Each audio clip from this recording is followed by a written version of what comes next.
तो आज आरबीआई ने आपके लिए खुशखबरियां दी हैं। आप लोगों की ईएमआई में राहत मिलने वाली है। होम लोन, ऑटो लोन, तमाम तरीके के लोन सस्ता होने वाले हैं।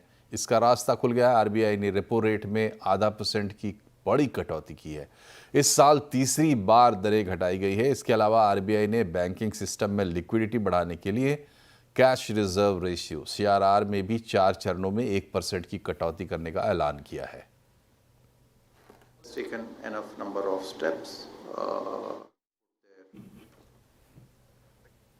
We have decided to reduce the cash reserve ratio by 100 basis points from 4% to 3% of net demand and time liabilities. This will be done in a staggered manner during the course of the year in 4 equal tranches of 25 basis points each, coming into effect from the fortnights beginning September 6, October 4, November 1, and November 29 of this year, which is 2025. The cut in CRR would release primary liquidity of about 2.5 lakh crore rupees. RBI के ऐलानों पर पूरी detail के साथ जानकारी दे रहे हैं हमारे सहयोगी विपिन भट्ट।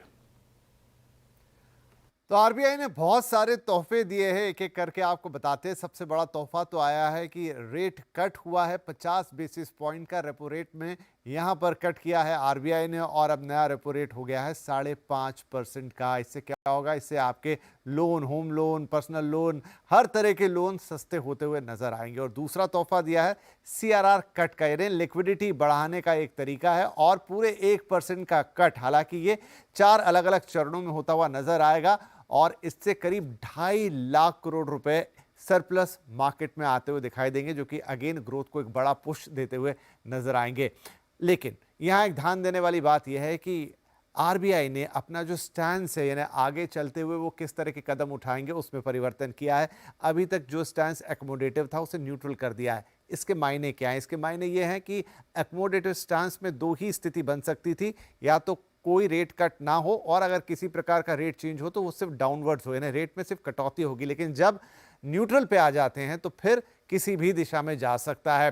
हो सकता है कोई रेट कट ना हो सकता है रेट बढ़ाए जाएं, या फिर हो सकता है परिस्थिति अनुसार रेट घटाए भी जाएं। तो ये एक बड़ा चेंज यहां पर आया है। इसके अलावा 2 महत्वपूर्ण बातें हैं, एक ग्रोथ और दूसरा महंगाई।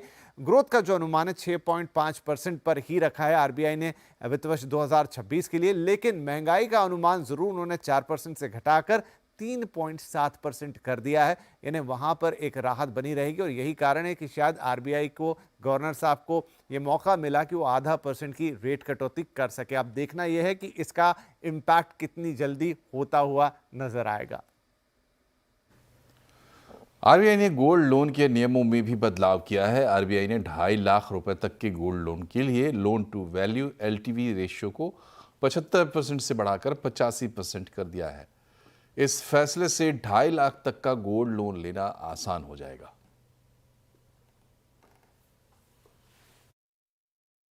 75% को हम छोटे लोन्स के लिए 85% तक करने का हमारा प्रस्ताव है। 85%, तो छोटे लोन्स 2.5 लाख रुपए तक के लोन के लिए including interest, 2.5 lakh principal plus interest. तो ये पूरी स्पष्टता जो है हम अपने सर्कुलर में देंगे। हमें उम्मीद है कि इससे जहाँ पे मिनिमम रिस्क के साथ में इस गोल्ड लोन की श्रेणी को हम अच्छे से रेगुलेट कर सकते हैं। और आरबीआई के गोल्ड लोन के नियमों में जो फैसला, बदलाव का फैसला किया गया है, उसका क्या असर होगा आम लोगों पर, बता रहे हैं विपिन भट्ट। जी, गोल्ड लोन पर भी एक बड़ी राहत की खबर आई है और खासतौर पर ऐसे गोल्ड लोन जो कि 2.5 लाख रुपए तक या उससे कम के हैं। तो पहली बात तो वहां पर क्रेडिट अप्रेजल की जरूरत नहीं होगी। मतलब एक तरह की क्रेडिट वर्दीनेस आपकी कितनी है, एक तरह का सिविल स्कोर जैसा मान लीजिए कि पुरानी आपकी क्रेडिट हिस्ट्री क्या है क्या नहीं, उससे कोई लेना देना नहीं।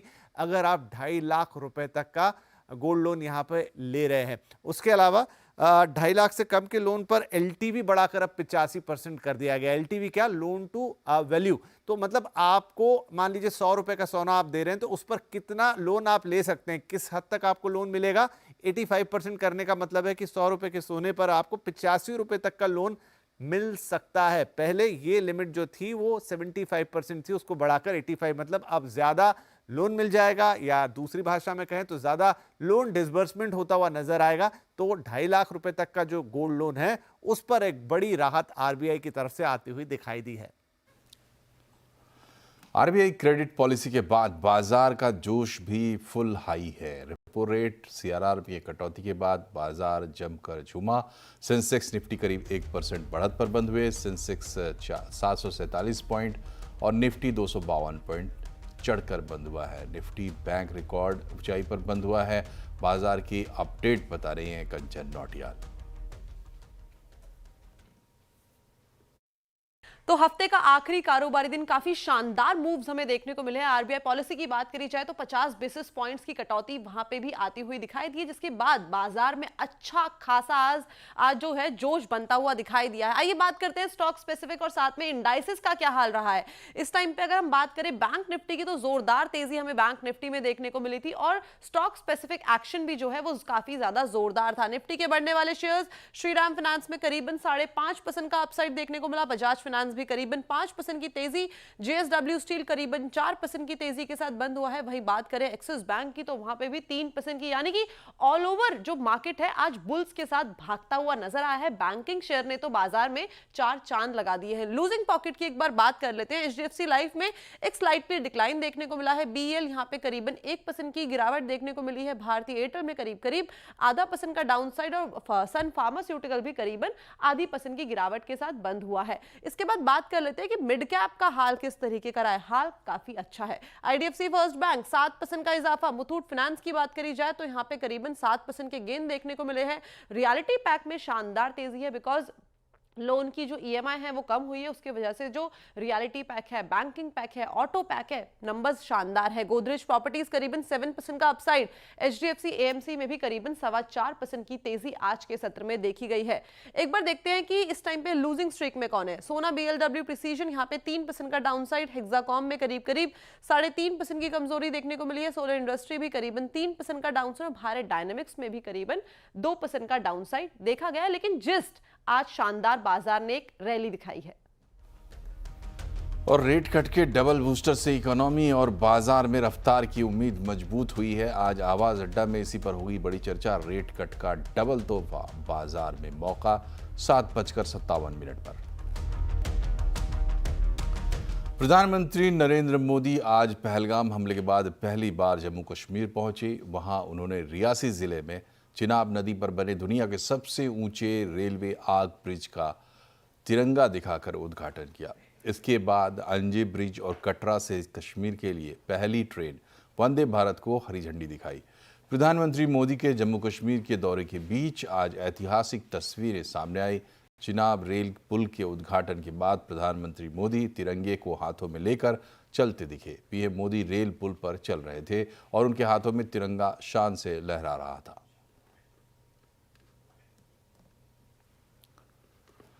और कल से कटरा कश्मीर की रूट पर वंदे भारत का कमर्शियल रन शुरू हो जाएगा। कल सुबह कटरा से श्रीनगर वंदे भारत की सभी सीटें फुल हो गई हैं।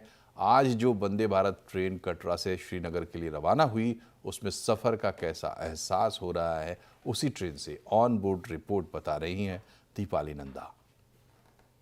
पहली वंदे भारत ट्रेन जो कश्मीर के सफर पर जा रही है उसमें इस वक्त मैं मौजूद हूँ और जिस कोच में मैं मौजूद हूँ प्रधानमंत्री खुद यहाँ पर आए थे और जो यहाँ पर स्कूली बच्चे हैं उनके साथ उन्होंने बातचीत भी की थी। कम से कम 3 से 4 मिनट उन्होंने इस कोच के अंदर बिताया, बच्चों से बातचीत की। आपने देखा प्रधानमंत्री नरेंद्र मोदी को?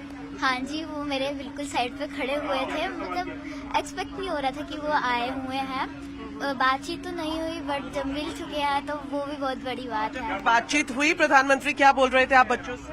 हाँ, प्रधानमंत्री जी बोल रहे थे कि आप बड़े होकर क्या बन जाते हो, कौन कविता लिखते हैं, क्या हुआ, क्या पूछ रहे थे। कश्मीर के लिए जो पहली वंदे भारत ट्रेन है उसमें सफर करने के साथ साथ प्रधानमंत्री नरेंद्र मोदी से मिलने की खुशी इन बच्चों के चेहरों पर साफ तौर पर देखी जा सकती है। और अब मैं आपको बता देती हूँ यहाँ पर कि किस तरह से कश्मीर के लिहाज से, कश्मीर की तरक्की के हिसाब से ये जो वंदे भारत ट्रेन है वो मील का पत्थर साबित होगी।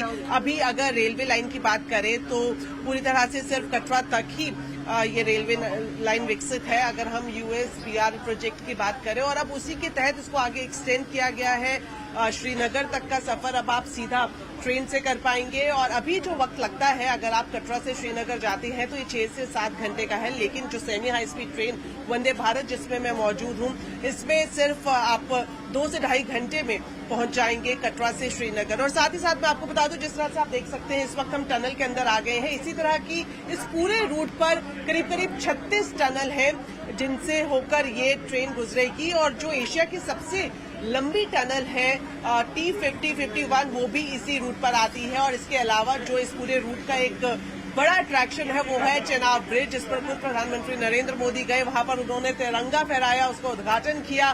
तो वो जो विश्व का सबसे ऊंचा रेलवे ब्रिज है वो भी इसी रूट पर है। तो जाहिर तौर पर जम्मू कश्मीर के लिए आर्थिक तौर पर, टूरिज्म के लिहाज से और खास तौर पर जो लोग अब तक सोचते थे कि किस तरह से ट्रेन के जरिए कश्मीर की हसीन वादियों का लुत्फ उठा सकते हैं, तो उनके लिए आज का दिन काफी अहम है। कटरा से श्रीनगर के बीच चलने वाली वंदे भारत ट्रेन में सुरक्षा के तगड़े इंतजाम भी किए गए हैं। हर ट्रेन में 15 कमांडो मौजूद हैं जो AK-47 बुलेट प्रूफ जैकेट और हेलमेट से लैस हैं। देखिए दीपाली नंदा की रिपोर्ट। इस वक्त मैं मौजूद हूँ श्रीनगर के लिए रवाना हुई नई नवेली वंदे भारत ट्रेन में। और आप जो तस्वीर देख रहे होंगे ये तस्वीर आमतौर पर आपको किसी दूसरी वंदे भारत ट्रेन में नहीं दिखाई देगी, क्योंकि कश्मीर के लिए इसकी नई शुरुआत की गई है। संवेदनशील इलाका है, इसलिए जो यात्री इस वंदे भारत ट्रेन में सफर करें वो पूरी तरह से सुरक्षित महसूस हो। इसी मकसद से RPF यानी कि रेलवे प्रोटेक्शन फोर्स के अंडर जो स्पेशल कमांडोज की फोर्स बनाई गई है खास तौर पर संवेदनशील इलाकों के लिए, और इस फोर्स का नाम है कोरस, उनके जवानों को यहाँ पर तैनात किया गया है। आप देख सकते हैं यहाँ पर इनके हाथ में AK-47 है, बुलेट प्रूफ जैकेट इन्होंने पहनी हुई है, और जितने भी एक डिफेंस के लिए आधुनिक हथियारों की जरूरत पड़ती है सुरक्षा के लिए वो सभी इनके पास मौजूद हैं। साथ ही साथ मैं आपको बता दूं कि वंदे भारत ट्रेन जो कि 2 पेयर में चलाई जा रही है श्रीनगर के लिए, हर एक कोच में 2 इसी तरह के जो स्पेशल कमांडोज हैं उनकी तैनाती की गई है। अगर टोटल नंबर की बात की जाए तो इनकी संख्या 15 है, यानी कि हर एक ट्रेन में इस तरह के आपको 15 कोरस के स्पेशल फोर्स जो है उसके कमांडोज दिखाई देंगे। चूंकि पहलगाम हमले के बाद जो हालात है अभी भी काफी संवेदनशील बने हुए हैं और श्रीनगर के इलाके में ये नई वंदे भारत ट्रेन जाएगी। और आपको बता दूं कि सिर्फ आज के लिए नहीं है बल्कि हमेशा के लिए जब भी ये ट्रेन श्रीनगर की तरफ रुक करेगी तो जो यात्री इस ट्रेन में ट्रैवल कर रहे हैं उनकी सुरक्षा के लिए इसी तरह के जवान हर एक कोच में तैनात किए जाएंगे। दीपाली नंदा, वंदे भारत ट्रेन, श्रीनगर की तरफ। स्टारलिंक का भारत ड्रीम अब सच होता हुआ दिख रहा है। एलन मस्क की कंपनी स्टारलिंक अब भारत में सैटेलाइट ब्रॉडबैंड सर्विस देगी। इसके लिए सरकार ने स्टारलिंक को लाइसेंस दे दिया है। कंपनी को ट्रायल स्पेक्ट्रम भी मिलेगा और बुकिंग भी शुरू हो जाएगी। पूरी डिटेल बता रहे हैं असीम मनचंदा। एलन मस्क की कंपनी ने 3 साल पहले भारत सरकार के पास लाइसेंस के लिए आवेदन किया था। अब कंपनी का इंतजार खत्म हो गया है। सरकार ने कंपनी को लाइसेंस दे दिया है। लाइसेंस के साथ साथ कंपनी को ट्रायल स्पेक्ट्रम भी दिया जाएगा। कंपनी भारत में अपनी सेवाओं के ट्रायल की शुरुआत कर सकती है। कंपनी को अब फिलहाल जो कमर्शियल सेवाएं हैं उसको देने के लिए थोड़ा सा इंतजार करना पड़ेगा।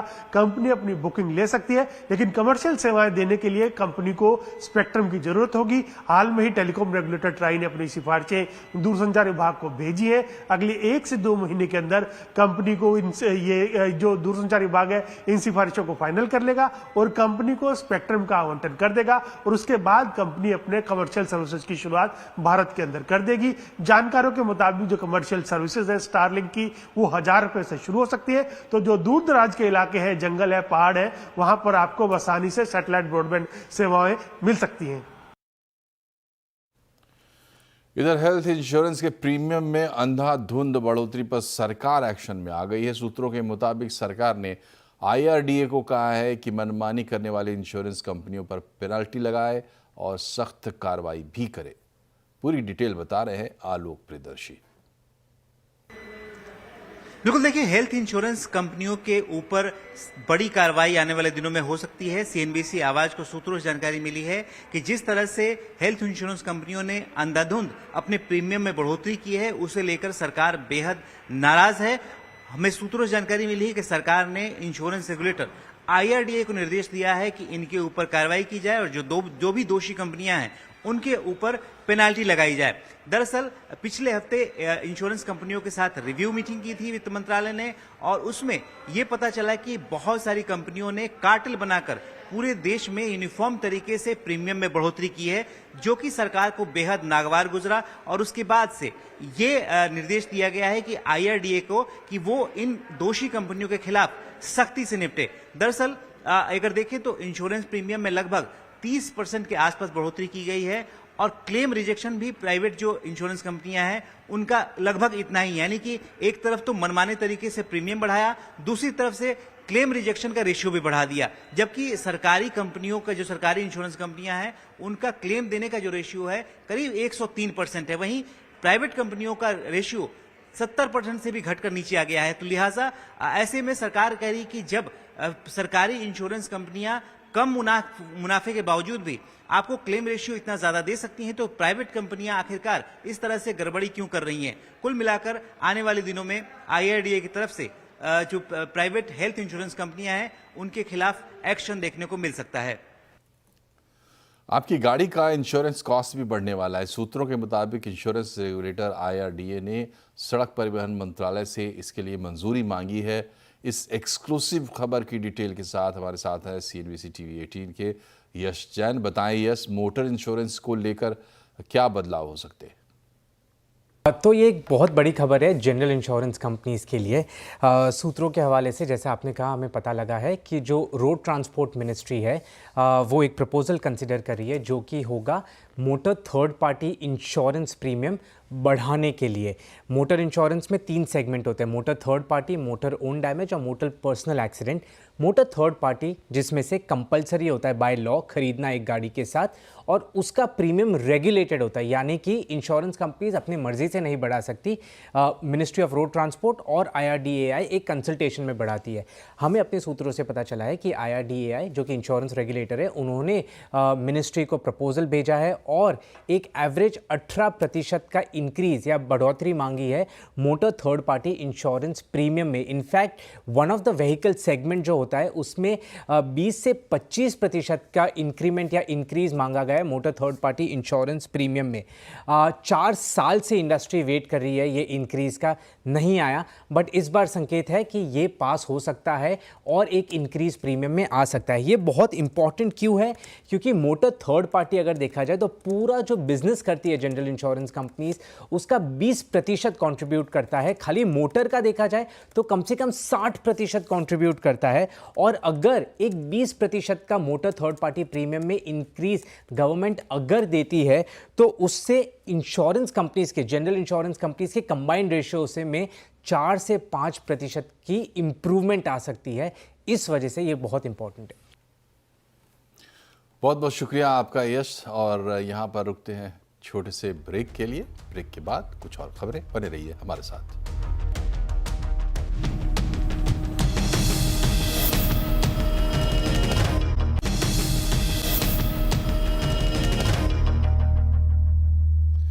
ब्रेक के बाद एक बार फिर से आपका स्वागत है। अमेरिका के राष्ट्रपति डोनाल्ड ट्रंप और टेस्ला के CEO एलन मस्क के बीच तकरार बढ़ गई है। दोनों के बीच जुबानी जंग तेज हो गई है। मस्क ने ट्रंप के टैक्स एंड स्पेंडिंग बिल को बेकार बताया था, तो राष्ट्रपति डोनाल्ड ट्रंप ने मस्क की प्रतिक्रिया को निराशाजनक बताया है। एलन मस्क ने अपने एक ट्वीट में अब दावा कर दिया है कि डोनाल्ड ट्रंप एप्स्टीन फाइलों में मौजूद हैं, इसलिए एप्स्टीन फाइलें दबाई जा रही हैं। मस्क ने ट्रंप पर महाभियोग चलाने की मांग भी कर दी है। आपको बता दें कि एप्स्टीन फाइल्स उन दस्तावेजों को कहा जाता है जो सेक्स रैकेट और गैर कानूनी लेन देन के आरोपी जेफरी एप्स्टीन के केस से जुड़ी है। ट्रंप और मस्क के बीच विवाद अब इतना बढ़ गया है कि ट्रंप ने आर्थिक नुकसान का हवाला देते हुए मस्क की कंपनियों के सरकारी अनुबंध खत्म करने की धमकी तक दे डाली है। But I'm very disappointed because Elon knew the inner workings of this bill. better than almost anybody sitting here, better than you people. He knew everything about it. He had no problem with it. All of a sudden he had a problem, and he only developed the problem when he found out that we're going to have to cut the EV mandate, because that's billions and billions of dollars, and it really is unfair. We want to have cars of all types. Electric, we want to have electric, but we want to have gasoline, combustion. We want to have different. We want to have hybrids. We want to have all. We want to be able to sell everything. Lok Sabha में विपक्ष की नेता राहुल गांधी ने सरकार पर एक बार फिर से हमला बोला है। उन्होंने ट्रंप के बयान को लेकर जवाब नहीं दिए जाने पर पीएम मोदी पर तंज कसा है। ट्रंप साहब ने 11 बार बोला है, 11 बार, कि मैंने नरेंद्र मोदी को सरेंडर करवा दिया। 11 बार बोला है पब्लिक में। नरेंद्र मोदी जी चू नहीं कर पा रहे हैं। नरेंद्र मोदी ये नहीं बोल पा रहे हैं कि ये जो ट्रंप है ये झूठ बोल रहा है, क्योंकि वो सच्चाई है। और मुझे मालूम था कि जिस दिन हमने थोड़ा सा दबाव डाल दिया, उस दिन एकदम सरेंडर कर जाएंगे। मगर आप गलतफहमी में मत रहिए। आज उत्तर प्रदेश सरकार ने फार्मा सेक्टर में निवेश के लिए अहमदाबाद में रोड शो किया। Uttar Pradesh state industrial development authority के सीईओ ने इस मौके पर हमारे सहयोगी केतन जोशी से खास बातचीत में कहा कि यूपी में फार्मा कंपनियां 20,000 करोड़ से अधिक का निवेश करेगी। स्टेट स्पॉन्सर्ड पहला देश का फार्मा पार्क होगा, जिसमें बल्क ड्रग और फॉर्मुलेशंस दोनों के लिए यूनिट्स होंगी। पहले फेज में हम लोग करीब 350 एकड़ में इसको बना रहे हैं और लगभग 1500 एकड़ एक्सपेंडेबल होगा सब्सिक्वेंट फेजेस में। फार्मा पार्क जब पूरा बन जाएगा तो लगभग 20,000 करोड़ का इन्वेस्टमेंट इसमें एक्सपेक्टेड है। 200 से 250 यूनिट्स इसमें हम लोग चाहेंगे कि आएँ। दोनों बल्क ड्रग और फॉर्मुलेशंस दोनों के लिए रहेगा और ये वर्ल्ड क्लास इकोसिस्टम हम लोग प्रोवाइड करेंगे।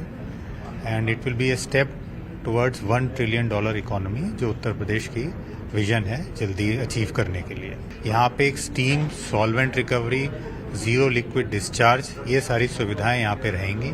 इसके साथ ही एक क्लाइमेट कंट्रोल वेयरहाउस का भी प्रावधान है। मोदी सरकार ने वक्फ संपत्तियों को लेकर बड़ा कदम उठाया है। केंद्रीय मंत्री किरेन रिजिजू ने उम्मीद पोर्टल लॉन्च किया है। नए वक्फ कानून के मुताबिक 6 महीने में सभी वक्फ संपत्तियों को इसमें दर्ज कराना होगा। ये portal unified Waqf management empowerment, efficiency and development act 1995 के तहत बनाया गया है। इस पोर्टल में मोबाइल और ईमेल आईडी के ज़रिए इसका वेरिफिकेशन किया जाएगा। रजिस्ट्रेशन के लिए 3 लेयर बनाई गई है। इसमें मेकर, चेकर और अप्रूवल है। मेकर वक्फ प्रॉपर्टी का मुतवल्ली होगा, जिसे राज्यों या केंद्र शासित प्रदेश के वक्फ बोर्ड तय करेगा। इसी के साथ बुलेटिन में फिलहाल इतना ही, लेकिन खबरों पर लगातार अपडेट रहिए और इसके लिए जुड़े रहिए CNBC आवाज़ से, हमारे सोशल मीडिया हैंडल्स के जरिए। नमस्कार।